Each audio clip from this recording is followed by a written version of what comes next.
La fois dernière, on a vu un cours sur le variateur de vitesse. Donc le cours suivant, ça concerne la distribution de l'énergie. C'est le cours numéro 11, hein. Donc ça concerne la distribution de l'énergie. Ce cours, on va le sauter parce que j'ai un petit souci avec ce cours. On reviendra là-dessus plus tard. Donc on va passer sur le cours numéro 12 concernant les transformateurs HTA-BTA. Alors, HTA-BTA, c'est quoi? C'est le domaine de tension. Le HTA, ça concerne les tensions qui sont comprises entre 1000 volts et 50 000 volts en courant alternatif. Et le BTA, ça concerne les tensions comprises entre 50 et 500 volts en courant alternatif. Parce qu'en courant continu, elle est différente, elle est donnée dans cette colonne. Alors, donc ici, nous avons le symbole du transformateur. Ici, on a la plaque signalétique du transfo. Et ici, on a les caractéristiques. Ici, on nous donne une formule U de 0 est égal à U1 fois N2 sur N1. Alors, comment est-ce qu'ils ont trouvé cette formule? Tout simplement, le rapport de transformation de tension est égal à U de 0, c'est-à-dire la tension au secondaire à vide sur la tension primaire U1. Il est égal à aussi à N2, le nombre de spires du secondaire, divisé par le nombre de spires du primaire N1. Donc après, il n'y a plus qu'à faire sortir le U de 0 en faisant U de 0 est égal à N2 multiplié par U1. On le fait monter en haut. Donc c'est ce qu'on nous donne dans cette formule. Donc c'est une formule classique, hein. Donc nous, ce qui nous intéresse, c'est la plaque signalétique. Alors, dans les caractéristiques, on nous donne la tension. On nous dit U1, c'est la tension primaire en kilovolts. U de 0, c'est la tension secondaire en volts. Sn, c'est la puissance nominale en kilovoltampères. Ensuite, on a les indices horaires, le couplage des enroulements. UCC, c'est la tension de court-circuit en pourcentage. Ça, on va le retrouver ça sur la plaque signalétique du transfo. Donc ici, on a le nom du transfo, ensuite le numéro, le type, l'année où il a été produite, le niveau d'isolement, tout ça on s'en fout. Donc nous, ce qui nous intéresse, c'est la tension primaire U1. Elle est donnée dans cette colonne. Problème, il y a plusieurs tensions. On ne connaît pas notre tension U1. Donc pour connaître notre tension primaire U1, il faut regarder la tension secondaire U de 0 qui est donnée dans cette colonne. Donc c'est 410 volts. Donc il faut regarder dans cette ligne et notre tension primaire est de 20 000 volts. Et ça correspond au repère 3. Et dans cette colonne de 1 allant de 1 à 5 sont les repères des bornes, ce qu'on va le servir pour faire le câblage de la tension du bobine primaire pour le branchement. Ensuite, le Sn, la puissance nominale, elle est donnée là, c'est 2500 exprimé en kilovoltampères. Ensuite, le couplage des enroulements, le grand Y. Ça veut dire c'est le couplage de l'enroulement primaire. Y, ça veut dire qu'il est couplé en étoile. la seconde lettre, petit y. C'est le couplage de l'enroulement secondaire. Donc le premier, c'est le couplage de l'enroulement primaire. Le second, c'est le couplage des enroulements de l'enroulement secondaire, qui est couplé aussi en étoile. Ensuite, le N, ça veut dire que le neutre, il est sorti du secondaire. Ensuite, le 0, ça correspond à l'indice horaire du transfo. Ensuite, la tension de court-circuit UCC, elle est donnée là. Elle est exprimée en pourcentage. Donc, il est de 7,5%. Ensuite, l'intensité absorbée par l'enroulement primaire est donnée là, qui est de 72,2 ampères. Donc ça, c'est l'intensité absorbée par l'enroulement primaire. Et l'intensité absorbée par le secondaire du transfo est donnée là, qui est de 3520 ampères. Alors, qu'est-ce qu'on constate sur ce plaque signalétique? Au primaire, pour une forte tension de 20 000 volts, j'ai un petit courant de 72,2 ampères.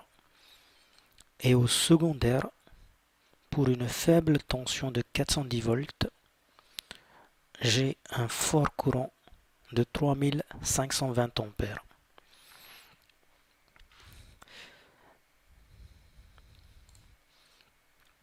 Alors, le branchement.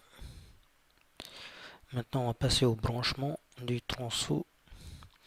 Donc ici, on a l'enroulement primaire et ici, on a l'enroulement secondaire. Notre transfo se branche sur la borne 3. Donc ici, on a les repères allant de 1 à 5 et notre transfo se branche à la borne 3. Donc on va ramener les trois phases sur la borne 3. Donc on a 1, 2, 3, 4, 5. Donc on ramène aux troisième borne. Et le secondaire, il est couplé en étoile. Donc on le couple en étoile et on fait sortir le neutre. Donc au-dessus, j'ai 20 000 volts et au secondaire, j'ai 410 volts.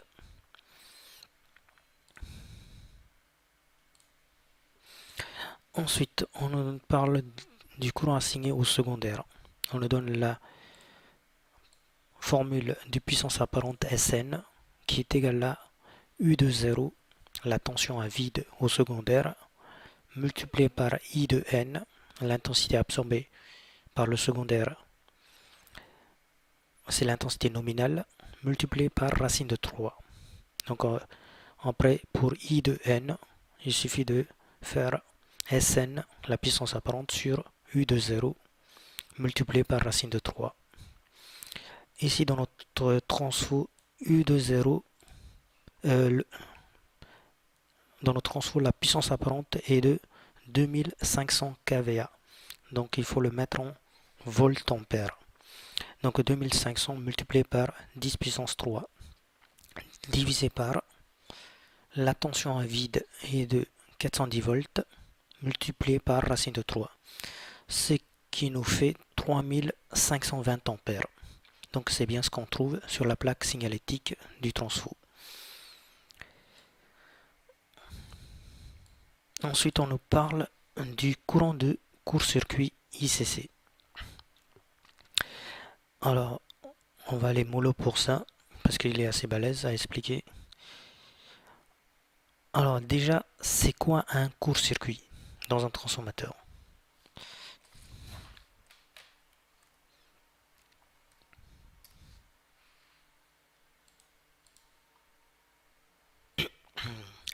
Donc alors, le court-circuit dans un transfo, c'est quand on met phase et neutre ensemble.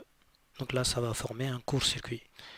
Alors le courant de court-circuit, c'est quoi? C'est le courant qui va circuler au moment quand il y a un court-circuit. Alors, problème, c'est que on ne peut pas mesurer ce courant de court-circuit parce que si on met phase et neutre ensemble, pour d'un transfo de 400 volts, 230 volts, le transfo va littéralement exploser. Alors, il faut tout de même calculer ce courant de court-circuit. Alors, comment est-ce qu'on va le calculer sans faire exploser le transfo? C'est ce que l'on appelle un essai en court-circuit. Alors, l'idée, c'est quoi? C'est on prend le même transfo, mais cette fois-ci, on va faire varier la tension au primaire de 0 volt à une certaine valeur jusqu'à ce que on obtienne au secondaire le courant nominal, le secondaire qui est en court-circuit. Donc par exemple, lorsque on est à 40 volts et que j'ai le courant nominal au secondaire qui est en court-circuit, ça veut dire que j'ai appliqué 10% de la tension primaire pour avoir I de N au secondaire. Cette tension de 10% est ce que l'on appelle la tension de court-circuit et on le note UCC. UCC est exprimé en pourcentage. Bon là j'ai pris comme 10% au pif pour l'explication, mais en général c'est 6% pour les transformateurs secs et 4% pour les transformateurs immergés. Et ce pourcentage dépend de la puissance du transfo. C'est ce que l'on nous dit ici. Le courant de court-circuit est déterminé à partir de UCC. UCC dépend de la puissance du transfo. On prend généralement 6% pour les transfos secs et 4% pour les transfos immergés. Et donc dans notre transfo, cette tension de court-circuit UCC vaut 7,5%. Ça veut dire quoi? Si j'applique 7,5% de la tension primaire U1, j'aurai le courant I de N au secondaire qui est en court-circuit. Et si j'applique la vraie tension U1, à ce moment-là, la vraie tension 20 000 volts, à ce moment-là, j'aurai le vrai courant de court-circuit. Et c'est notre but de le calculer. Alors, U1, on connaît, c'est 20 000 volts. Il est donné dans le transfo. I de N, on l'a calculé et c'est donné également sur le transfo. Maintenant, donc, il n'y aura plus qu'à calculer le I de CC. Donc, ici, on pourrait faire la règle de Croix.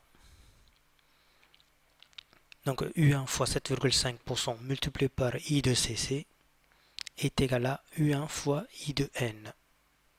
Donc, on pourrait faire sortir I de CC qui est égal à U1 fois I de N divisé par U1 fois 7,5%. Donc, en haut et en bas, j'ai U1 que je pourrais les barrer. Donc, il ne me restera plus que I de N divisé par 7,5%. I de N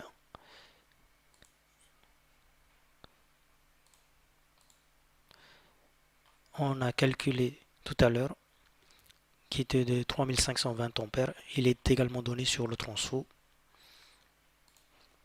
Donc 3520 divisé par 7,5%, ça nous fait 46 933,3 ampères. Quasiment 47 ampères. Donc c'est ce qu'on devrait noter ici. 46,9 kA. Alors, ce courant c'est quoi? C'est le courant qui va circuler s'il y a un court-circuit au secondaire. Mais alors, quel est l'intérêt de calculer ce courant de court-circuit? Pourquoi est-ce qu'on le calcule? C'est tout simplement pour connaître la valeur du disjoncteur ou du fusible que l'on va mettre pour protéger le secondaire du transfo. Il faut que notre disjoncteur ou le fusible qui protège le transfo soit capable de couper ce courant de court-circuit. Donc c'est la raison pour laquelle on le calcule. Alors, donc pour donner une définition du tension de court-circuit, c'est quoi? C'est le pourcentage de tension que l'on applique au primaire pour avoir le courant nominal I de N au secondaire. Donc ça c'est pour la définition du tension de court-circuit.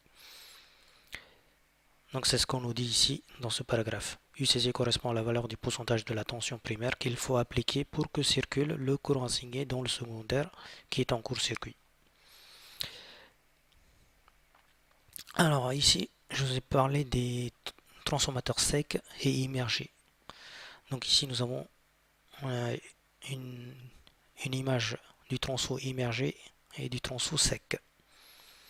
Alors je vais prendre une photo carrément. Donc là, nous avons un transformateur sec. Un transformateur sec, c'est quoi? C'est un transfo sur lequel on pourrait voir les enroulements. Alors que dans un transformateur immergé, le transfo est immergé dans de l'huile. C'est de l'huile diélectrique. Alors, l'huile, il vient. Alors, pourquoi est-ce qu'on a pris de l'huile? Tout simplement, l'huile, il fait circuler mieux la chaleur que l'air. Alors, l'huile, elle circule dans ses ailettes et au contact de l'air, il va faire refroidir le transformateur.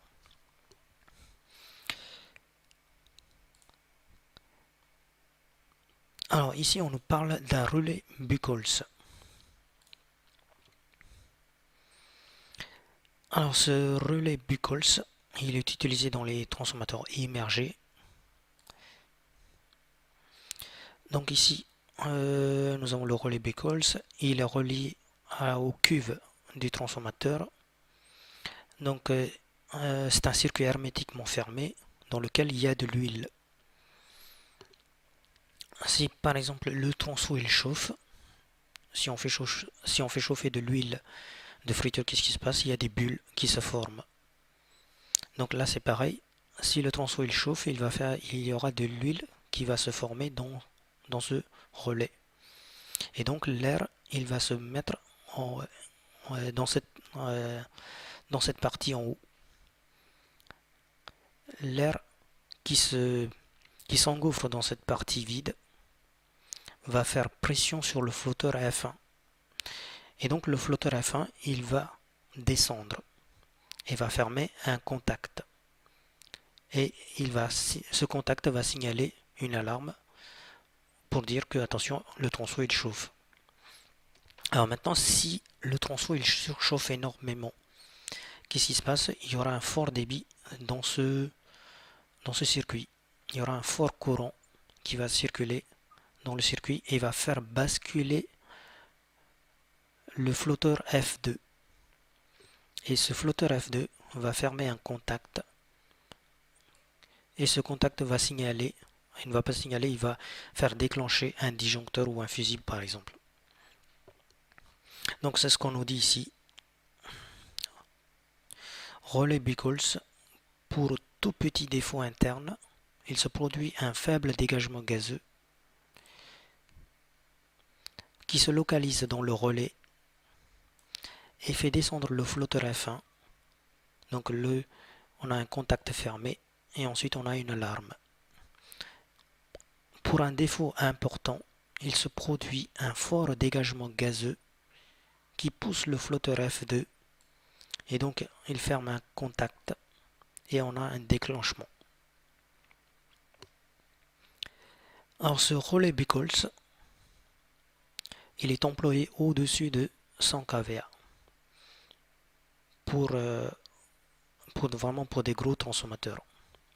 Et sur les gros transformateurs, vraiment des gros, on pourrait également trouver des ventilateurs au-dessus qui améliorent la circulation de l'air pour le refroidissement du tronçon. Alors maintenant, on va passer aux critères de choix. Alors le choix du transformateur va dépendre de la tension primaire, c'est-à-dire de la tension du réseau. Si on est 5000 volts ou à 10 000 volts, tout dépendra de cette tension primaire. Et également de notre tension secondaire que l'on a besoin, si c'est 230 ou 400 volts. Ensuite du couplage des enroulements, s'il est couplé en étoile ou en triangle. Également de la puissance à assigner. Si par exemple on prend un gros transformateur,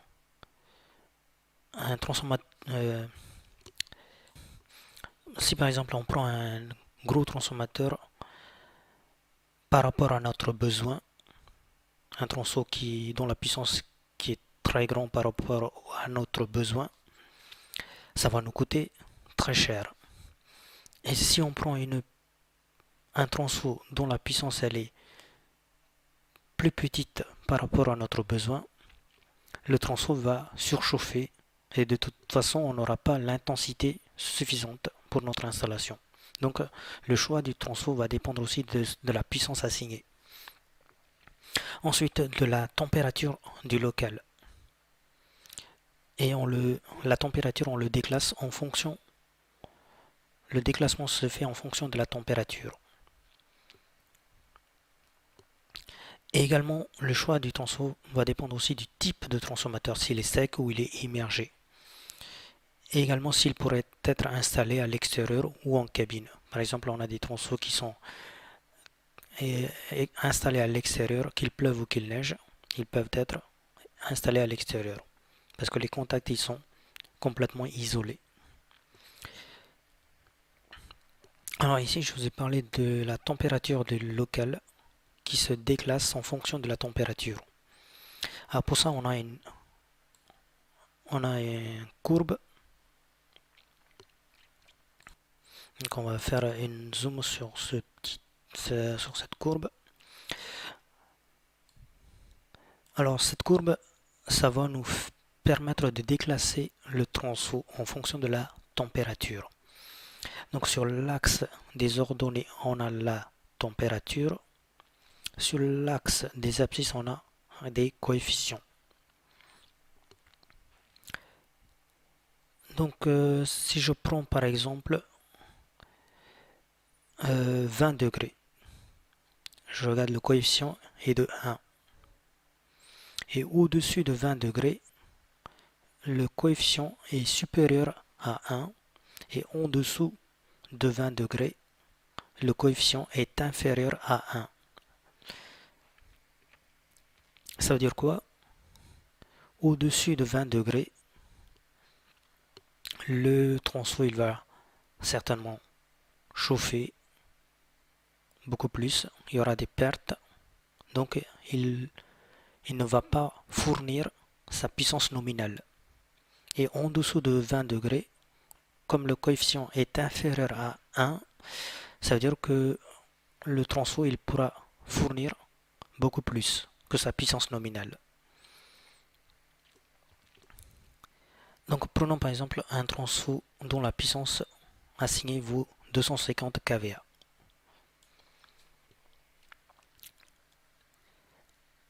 Donc on va dire qu'il fonctionne à 42 degrés. Donc qui correspond à la ligne verte. 42 degrés correspond à la ligne verte. Et le coefficient est de 1,2. Donc on va faire un petit calcul. On prend un tronçon de 250 kVA. Donc à 42 degrés, le tronçon de 250 kVA ne va me fournir que 208,33 kVA. Pourquoi? Parce que on fait 250 divisé par 1,2 à cause du coefficient de déclassement. 250 divisé par 1,2, ça nous fait 208,33 kVA à 42 degrés. Maintenant, si par exemple le tronçon il est à 0 degré par exemple, le coefficient est de 0,8. Donc on va faire 250 divisé par 0,8, ça nous fait 312,5 kVA.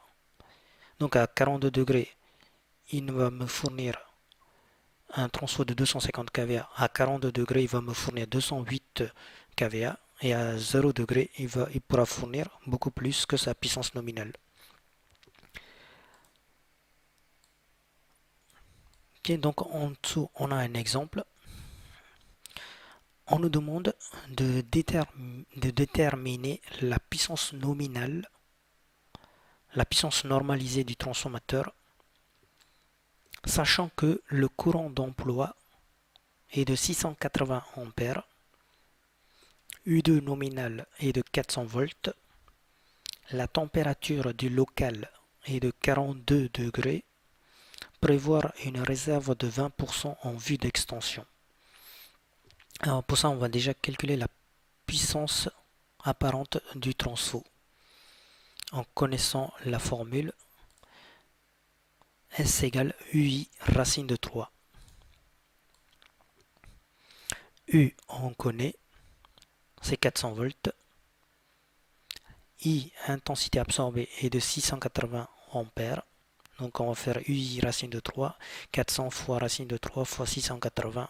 Ça nous fait 471,1 kVA.